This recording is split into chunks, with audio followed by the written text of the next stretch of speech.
Assalamualaikum warahmatullahi wabarakatuh. Perkenalkan, nama saya Radiani, NIM 85667149. Saya dari Prodi PGSD semester 6. Baiklah, pada video kali ini kita akan melakukan pengamatan terhadap lingkungan hidup. Nah, di sini ada 3 percobaan yang akan kita lakukan. Tujuan dari praktikum kita pagi ini yang pertama yaitu untuk membandingkan komponen-komponen yang terdapat pada ekosistem darat alami dan darat buatan. Tujuan kedua yaitu untuk mengamati komponen-komponen ekosistem yang terdapat pada perairan. Tujuan ketiga kita yaitu untuk mengamati rantai makanan dan piramida makanan serta jaring-jaring makanan dan piramida ekologi dalam ekosistem darat dan ekosistem perairan. Nah, adapun alat dan bahan yang akan kita gunakan untuk praktikum kita kali ini, yang pertama yaitu alat tulis, yang kedua saya menggunakan termometer, yang ketiga yaitu lingkungan tempat hidup kita atau lingkungan sekitar.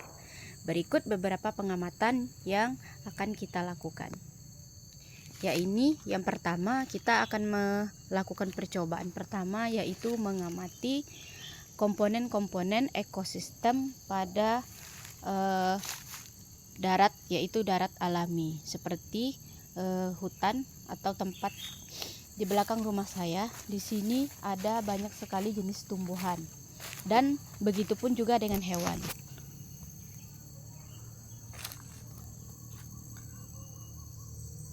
Ada pohon duku, ada pakis, ada pohon coklat, pohon durian, dan masih banyak lagi. Kalau untuk hewan di sini ada tupai, ada kupu-kupu, ada lebah, ada nyamuk, dan kalau malam ada babi hutan dan lain-lainnya.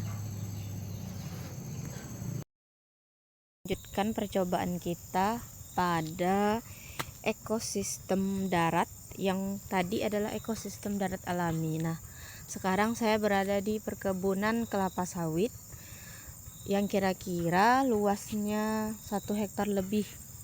Sekarang bisa teman-teman amati dan saya pun juga mengamati bagaimana di sini tumbuhan-tumbuhan apa saja yang terdapat di kebun kelapa sawit ini. Serta saya akan melakukan pengamatan atau percobaan 3 yaitu melihat rantai makanan yang terdapat di kebun kelapa sawit ini. Si teman-teman lihat tumbuhannya, selain dari kelapa sawit ada pakis dan masih banyak lagi. Untuk tumbuhan, untuk hewan ada banyak ya teman-teman. Di sini ada nyamuk, ada sejenis pacat, kupu-kupu, dan banyak lagi hewannya.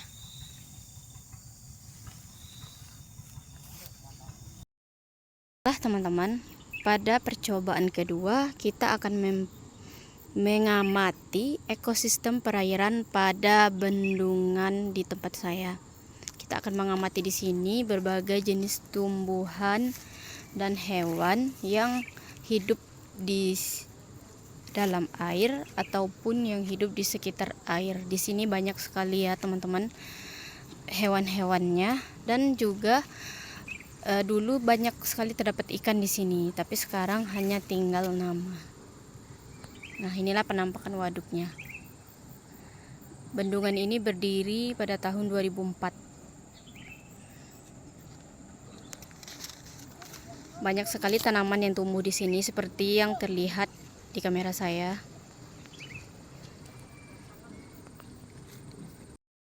Teman-teman, kita juga akan mengamati selanjutnya itu tentang ekosistem perairan alami. Kalau yang sebelumnya tadi kita percobaan 2 yaitu ekosistem perairan buatan. Nah, sekarang ekosistem perairan alami.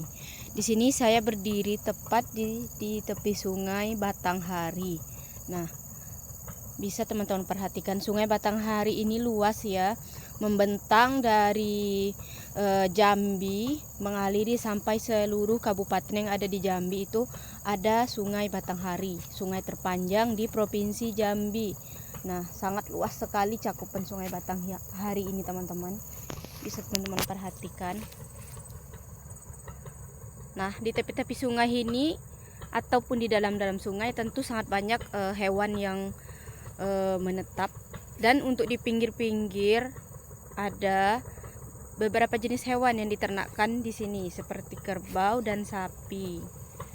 Nah, dapat teman-teman lihat bagaimana pemandangan dari Sungai Batanghari.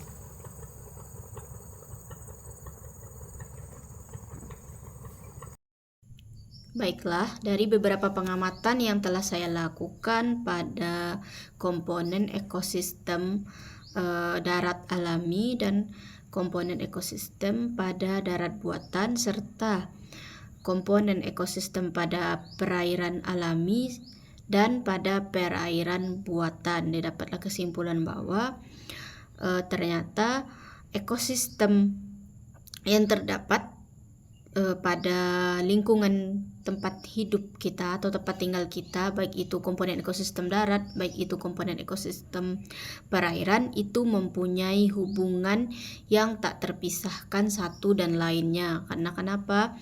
Karena semua bagian tersebut mempunyai fungsi dan kerjanya masing-masing untuk kelangsungan hidup manusia atau makhluk hidup, baik itu hewan, baik itu tumbuhan ataupun cahaya matahari, air, tanah, dan tumbuhan-tumbuhan yang terdapat pada ekosistem tersebut mempunyai tujuan, fungsi, dan manfaat yang saling keterkaitan satu dan lainnya. Jadi tidak bisa dalam komponen tersebut yang satunya tidak ada atau yang satunya mengalami ketiadaan, maka bukan tidak mungkin pada ekosistem tersebut akan mengalami kerusakan. Sudah sebagusnya dan sebaiknya kita sebagai manusia itu menjaga ekosistem yang terdapat di lingkungan tempat tinggal kita, baik itu perairan buatan ataupun perairan alami seperti sungai. Sementara buatan adalah contohnya waduk. Dan untuk komponen ekosistem darat alami seperti hutan yang terdapat di belakang rumah kita atau perkebunan, itu sudah sebagusnya kita jaga dengan baik, kita pelihara dengan baik untuk menjaga, untuk melestarikan bagaimana ekosistem tersebut atau tumbuhan-tumbuhan yang terdapat di lingkungan tempat tinggal kita terus berlanjut hingga sampai ke anak cucu kita nanti. Sekian video kali ini, yaitu saya sudahi dengan Assalamualaikum warahmatullahi wabarakatuh.